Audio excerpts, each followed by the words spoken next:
guys, what's up? Yes agad. Continue nga pala nung video ko to. So today nandito tayo uli sa Riverside. To relax muna kasi after the long na mga work tayo kanina, di ba? So ito naman yung time na nag-video ako for medyo maingay nga lang dito guys kasi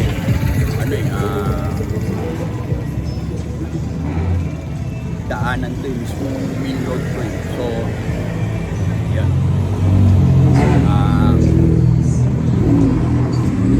ganun talaga yung mga dumaan ng mga gandang video mga magkakarera siguro yun. Ganito rito sa Montalban guys, dito sa amin, sa lugar namin, Montalban, Rizal. Pabangisan ng motor dito, pagandahan.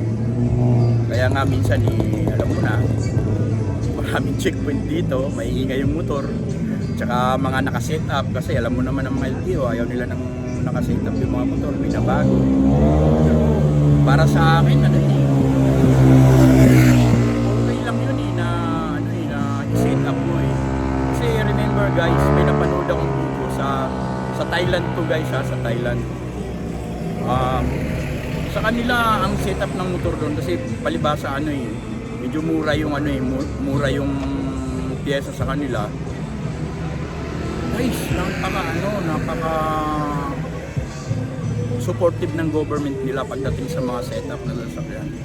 As long na mayroon kang tinatawag na creativity sa sarili mo, sinusuportahan ka ng gobyerno at saka hindi hinuhuli guys. Hindi hinuhuli. Isipin mo guys, traktora sa bukid. Grabe guys, ma-amaze ka. Ang gaganda, naka-set up. Pinapaganda nila yung mga guys. Kaya hindi na ako nagtaka na dapat sa akin na yung opinion ko to, hindi naman opinion ng iba to. Hayaan nating maging creative ang mga Pilipino sana.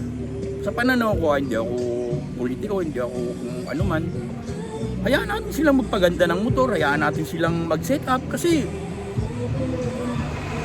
karapatan naman nila yun As long na nakikita mo, hindi talaga nakakatakot gamitin at talagang maganda sa paningin ng tao. Dapat din tayo mag-support tayo sa ganun Kasi di ba may freedom of nga tayo freedom of lahat na nga ng freedom meron tayo, di ba? Bigyan naman natin ng freedom yung mga taong gustong magpaganda ng motor kasi yun na nga lang yung kaligayahan nila di ba? Ginagasusan nila. Di ba may napanood nga akong vlog na sabi, tingnan mo ang ganda ng motor niyan pero butas ang brake niya. Pero mo hindi bumibili ng brief dahil kapapaganda ng motor, isipin mo yon, di ba? Tsaka hindi naman tayo mayaman. Ang kaya lang natin bilhin motor.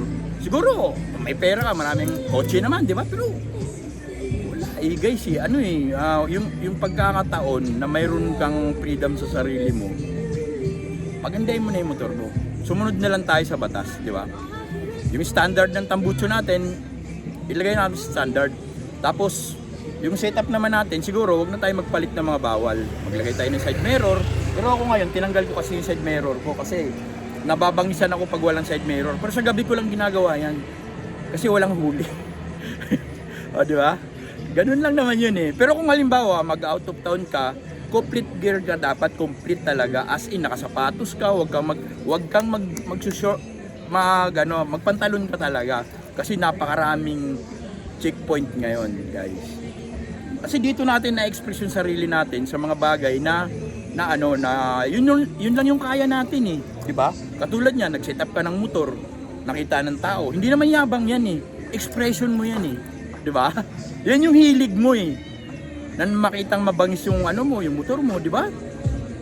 Kumbaga, may kasabihan nga, angas di ba? Yung salitang angas kasi, angas ng motor mo di ba? May mga ganon. Yung mga nakaka-proud ba na makita nila na, uy, set up di ba? Ako yun ang pananaw ko guys. So Sana maunawaan nyo at maintindihan nyo yung mga pinagsasabi ko rito. Kasi yun talaga ang katotohanan eh. Dapat may freedom tayo eh. Di ba? Na magpaganda ng motor. Ang mali nga lang talaga kasi yung government natin hindi sumusuporta sa ganun. Huli sila ng huli, ganun. Ang lalaki ng penalties nila. Wala silang support eh. Dapat bago sila manghuli, titingnan nila kung halimbawang ano talaga, yung delikado na para sa driver, yung pagsiset up niya, yung tipong ma-aksidente na siya.